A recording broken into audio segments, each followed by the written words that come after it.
Você já percebeu como há uma instabilidade crescente no mundo, uma instabilidade política?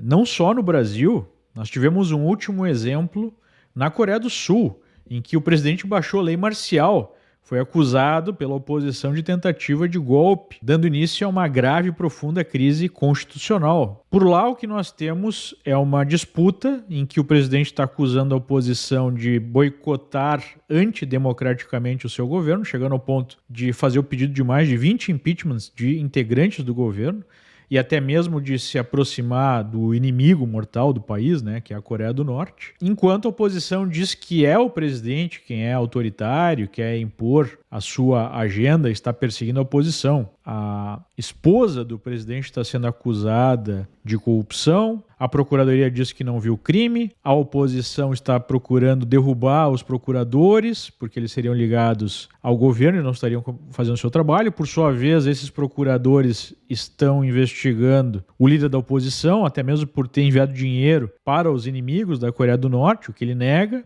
mas ele foi indiciado por isso. Então, há uma crise sobre quem tem a legitimidade para, em última análise, fazer essa investigação das autoridades de maneira correta, sem produzir uma perseguição política. Soa, né, aí familiar com a situação brasileira? Pois ontem eu ouvi um podcast muito interessante do Ben Shapiro, que é o editor do Daily Wire, talvez o principal portal conservador aqui dos Estados Unidos, e ele apresenta uma tese bastante interessante sobre a origem dessa crise. E ele remete a um texto do Alexander Hamilton, que é um dos pais fundadores dos Estados Unidos, que trata exatamente disso, em que ele coloca a dificuldade de julgar a corrupção de políticos, e a corrupção não envolve aqui só a questão de roubar, né, o Estado, mas também de destruir a própria república para benefício pessoal, para concentração de poder. Porque, segundo Hamilton, você sempre terá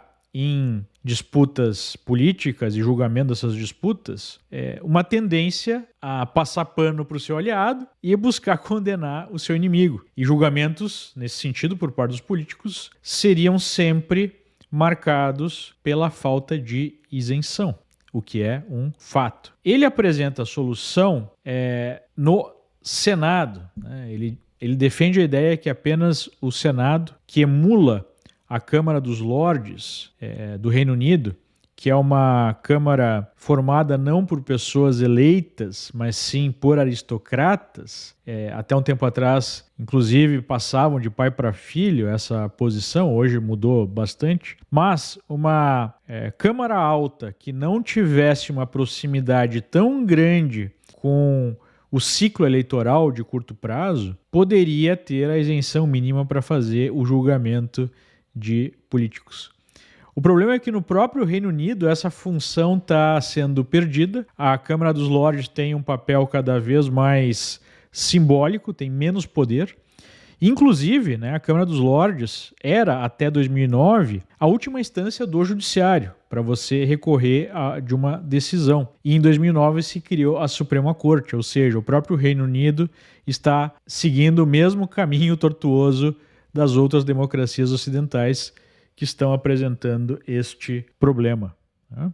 Então ele dá o exemplo dos Estados Unidos, que inclusive tem um cenário muito parecido com o Brasil, dá o exemplo de Israel, agora da Coreia do Norte, em que se busca essa legitimidade e essa isenção. No Brasil, historicamente, isso sempre acabou caindo nas mãos dos militares. Por isso aquela ideia do poder moderador, né, da discussão em torno do artigo 142, porque há uma desesperada busca por alguma instituição que não esteja completamente tomada pela disputa política, né? E é muito difícil fazer uma modificação, porque quem já tem o poder não vai querer abrir mão desse poder. Nós sabemos muito bem que hoje no Brasil o poder reside no topo do judiciário e que esse topo do judiciário é dominado basicamente pela esquerda, né? Acho que isso não é contestável.